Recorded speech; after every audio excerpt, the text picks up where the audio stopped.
So hello all my dear students of class 6। मैं मुनीब। आज आपकी इंग्लिश की क्लास में मैं आपको आपका इंग्लिश का सैम्पल पेपर जो कि फाइनल ईयर का है वो मैं आज आपको दिखाऊंगा कि सैम्पल पेपर कैसा होता है। और जो बच्चे क्लास 5th में हैं अभी, अब वो क्लास 6th में जाएंगे तो उनके लिए पेपर हेल्पफुल होगा। और ये पेपर जो है वो अभी क्लास 6, 7th और 8th के बच्चों के लिए भी आएगा। तो इसको अगर आपको देखना हो तो आप मेरे चैनल को करिए सब्सक्राइब और बेल आइकन को प्रेस करिए और इस वीडियो को लाइक कीजिए और ज़्यादा से ज़्यादा शेयर कीजिए कि आपके जो फ्रेंड्स हैं जो कि क्लास 5th में पढ़ते हैं, जो कि क्लास 6th में जाएंगे या अभी अभी गए हैं क्लास 6th में, तो उनके ये काम बहुत आएगा। ठीक है, तो सबसे पहला आपका जो इंग्लिश का एक सैम्पल पेपर मैं आपके लिए लेकर के आया हूँ, उसमें सबसे इम्पॉर्टेंट चीज़ जो होती है वो होते हैं जनरल इंस्ट्रक्शन। क्या होते हैं वो होते हैं जनरल इंस्ट्रक्शन। ठीक है, ये जो इंस्ट्रक्शन होते हैं वो आपको आपके क्वेश्चन पेपर के बेसिस पे दिए जाते हैं।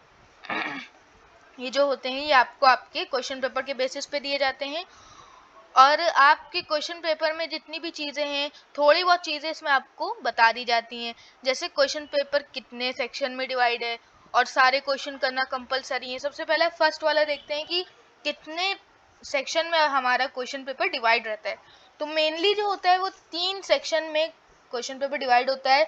तो होता है सबसे पहला सेक्शन ए में आपको रीडिंग करेंगे, तो आप रीडिंग करके कुछ सिंपल क्वेश्चन का आप जवाब देंगे और आंसर देंगे तो आपको 20 मार्क्स ऐसे ही मिल जाएंगे। मतलब ये मार्क्स आपकी कोई मेहनत की नहीं होती, ये फ्री के मार्क्स होते हैं। अगर ये आप क्वालिफाई कर लें या आप इनको ऑब्टेन कर लें अपने एग्ज़ाम में तो ये बहुत ही ज़्यादा हेल्पफुल रहेंगे आपके लिए। ठीक है, फिर उसके बाद है सेक्शन बी।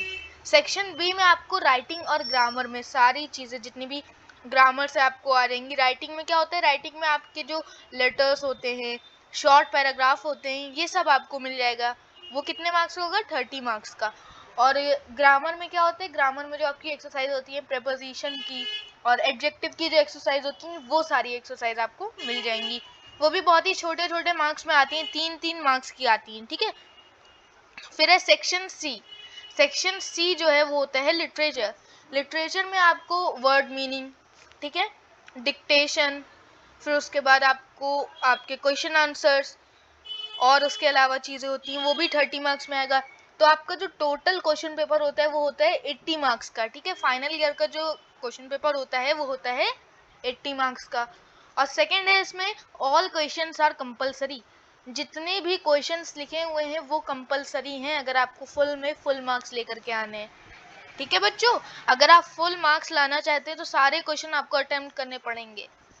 ऐसा नहीं है कि आपने मान लीजिए एक क्वेश्चन अटेम्प्ट किया, दूसरा छोड़ करके तीसरा अटेम्प्ट कर लिया और आपको फुल मार्क्स मिलेंगे।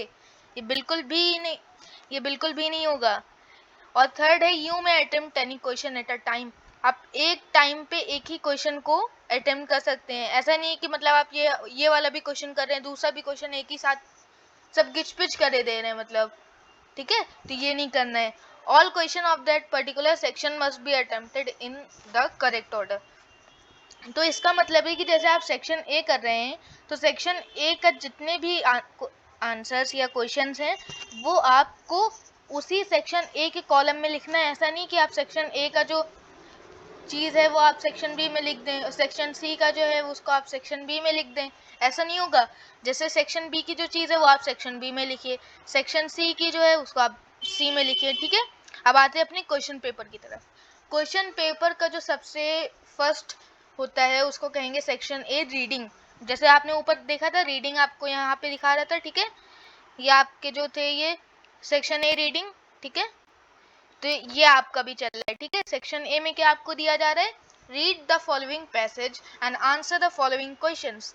इसमें आपको पैसेज को जो आपको नीचे दिख रहा होगा, ये हाईलाइट कर रहा हूँ मैं, येलो कलर से हाईलाइट कर रहा हूँ, आपको दिख रहा होगा जो जितना भी पूरा पैसेज है वो आपको पढ़ना है और कुछ सिंपल क्वेश्चन के आपको आंसर दे करके आगे बढ़ना है। ठीक है, तो इसके सॉल्यूशन मैं आपको अभी नहीं बताऊंगा, अभी आपका सिर्फ और सिर्फ एक सैंपल के तौर पे मैं आपको बता रहा हूँ कि ये कैसा क्वेश्चन पेपर आता है। सॉल्यूशन आपको अगली वीडियो में मिलेगा और अगली वीडियो का लिंक जो है वो डिस्क्रिप्शन में है, ठीक है। तो इस ऐसे आपको एक पैराग्राफ मिलेगा, उसके आपको कुछ सिंपल से आंसर देने पड़ेंगे। जो पहला क्वेश्चन होता है उसमें आपको फिल इन द ब्लैंक्स और ट्रू और फॉल्स मिल जाएंगे। फिर सेकंड वाले में आपको थोड़ा सा टफ देंगे। जैसे क्वेश्चन पेपर का एक सेंस होता है, क्वेश्चन पेपर को धीमे धीमे करके टफ बनाया जाता है, ठीक है। तो फिर सेकंड आपको पैराग्राफ दिया गया है, सेकंड क्वेश्चन में है read the passage and answer the question given below. ये भी ऊपर ही वाला है, ऐसे ही दिया गया है बट इसमें अलग पैराग्राफ है, ठीक है। जब पैराग्राफ ये है, फिर उसके बाद आपको पढ़ के कुछ क्वेश्चंस दिए हुए हैं उनके आंसर करने हैं, ठीक है। तो एक क्वेश्चन के भी आंसर जो होंगे वो एक एक लाइन के आंसर होंगे, वो आप कर सकते हैं। ऐसा नहीं कि एक पेज के आंसर होंगे या 2 पेज के आंसर होंगे, ऐसा नहीं। एक एक पेज के और एक एक लाइन के और एक एक वर्ड आंसर होंगे। जैसे ये है give the opposite of the word outside. Outside का जो अपोजिट होता है वो इनसाइड, वो आप लिख सकते हैं यहाँ पे, ठीक है। इनसाइड जो है एक ही वर्ड में आ जाएगा। तो ऐसे आंसर आपको शॉर्ट में आएंगे। फिर आपका आता है सेक्शन बी, इसमें थोड़ा सा टफ होने लगता है। इसमें आपको क्या है, 2 ऑप्शन दिए गए। आपको पहले समझिए ये है क्या, ये है राइटिंग एंड ग्रामर। इसमें आपको राइटिंग और ग्रामर करनी पड़ेगी, ठीक है बच्चों। तो राइटिंग और ग्रामर में आपको सबसे पहला क्वेश्चन जो दिया जाएगा वो होगा लेटर राइटिंग, ठीक है। लेटर राइटिंग में आपको देखिए सबसे पहली जो चीज है वो है या तो आपको फॉर्मल लेटर दिया जाएगा या तो आपको इनफॉर्मल। अब फॉर्मल और इनफॉर्मल में हम लोग पता कैसे करें कि कौन सा फॉर्मल है और कौन सा इनफॉर्मल है। तो जो फॉर्मल क्वेश्चन पेपर होते हैं वो क्या होते हैं, जो हम लोग अपने प्रिंसिपल को लिखें या अपने सभासद को लिखें या अपने जो कंट्री के पीएम होते हैं उनका एक लेटर होता है, तो वो सब लेटर फॉर्मल होते हैं। उनका लिखने का तरीका अलग होता है, वो भी मैं आपको अगले जो सॉल्यूशन होगा उसमें दिखा दूंगा। और जो इनफॉर्मल लेटर्स होते हैं उनका लिखने का तरीका अलग होता है और वो किसको लिखे जाते हैं, वो जो अपने दोस्त होते हैं उनको लिखे जाते हैं, ठीक है। जो अपने फ्रेंड्स होते हैं उनको लिखे जाते हैं। फिर आपका जो सेकंड क्वेश्चन आ जाता है वो आता है right a short paragraph in about 80 words. यहाँ पे 80 वर्ड्स दिया हुआ है, आपको वहाँ पे 100 भी दिया जा सकता है, 80 से कम भी दिया जा सकता है, मान लीजिए 50 वर्ड्स दिया जा सकता है, ठीक है। तो ऐसे ही आपको ऑप्शन दिए होंगे और ऑप्शन में से आपको एक ऑप्शन चूज करके उस एक पर्टिकुलर ऑप्शन पे आपको, जैसे मैं चूज करता हूँ फेस्टिवल ऑफ कलर्स, ठीक है, फेस्टिवल ऑफ इंडिया। मान लीजिए फेस्टिवल इन इंडिया की बजाय फेस्टिवल ऑफ इंडिया लिखा होता, तो मैं कोई सा भी एक फेस्टिवल लेकर के उसके ऊपर पूरा शॉर्ट पैराग्राफ लिख करके अपना क्वेश्चन पेपर पे लिख करके उसको सबमिट कर देता। और आप लोग को कोई दूसरे भी टॉपिक दिया जा सकते हैं, जैसे मैंने यहाँ पे फेस्टिवल इन इंडिया पहला टॉपिक लिया है, दूसरा है माई स्कूल, तीसरा है विलेज फेयर, ठीक है। ये 3 टॉपिक है, मैंने एक एग्जाम्पल के तौर पे ले लिए। फिर आपका जो दूसरा आता है वो आता है जो आपका ये फिर दूसरा है, तीसरा क्वेश्चन है मतलब, वो है आपका use suitable form of the adjective in the bracket. इसमें आपको सुटेबल फॉर्म चूज करना है एडजेक्टिव का। एडजेक्टिव का सुटेबल फॉर्म है जो आप ब्रैकेट में फिल कर सकते हैं। टॉल का एक सुटेबल फॉर्म एडजेक्टिव में जो मैं आपको इसको सही से समझाऊं तो ये है कि जैसे किसी भी वर्ड का एक फॉर्म होते हैं, एडजेक्टिव में एक किसी भी वर्ड का एक फॉर्म होता है, तो आपको वही फॉर्म इधर लिखना है जो इस सेंटेंस में मैच कर रहा हो, ठीक है। तो ये आपका थर्ड क्वेश्चन होगा। ये जो एक्सरसाइज होती है आपको कुछ और भी दिए जा सकते हैं, मैंने आपको जस्ट एग्जांपल दिया है।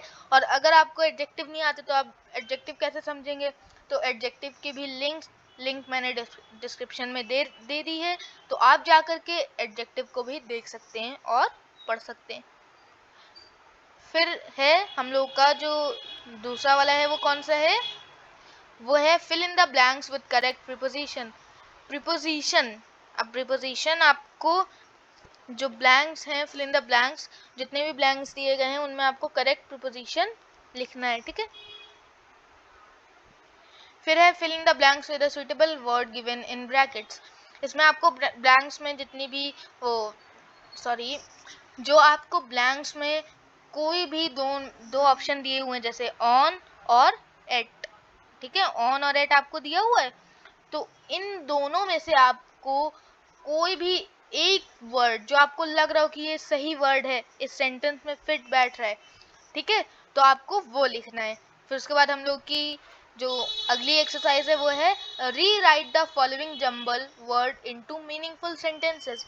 इसमें जितने भी जम्बल वर्ड हैं तो उनको आपको मीनिंगफुल सेंटेंसेस में लिखना है या चेंज करना है। जैसे माई कंट्री इंडिया इज, तो इसका क्या होगा, my sorry India is my country, तो ये आपकी एक सेंटेंस होगी, ठीक है बच्चों। फिर उसके बाद जो दूसरी सेंटेंस है, दूसरा जो आपकी एक्सरसाइज है वो है fill in the blanks with a and the. इसमें आपको जहाँ पे आपको समझ में आ रहा हो कि हाँ यहाँ पे ए लगेगा, यहाँ पे एन लगेगा और यहाँ पे द लगेगा, वहाँ पे आपको फिल करना है।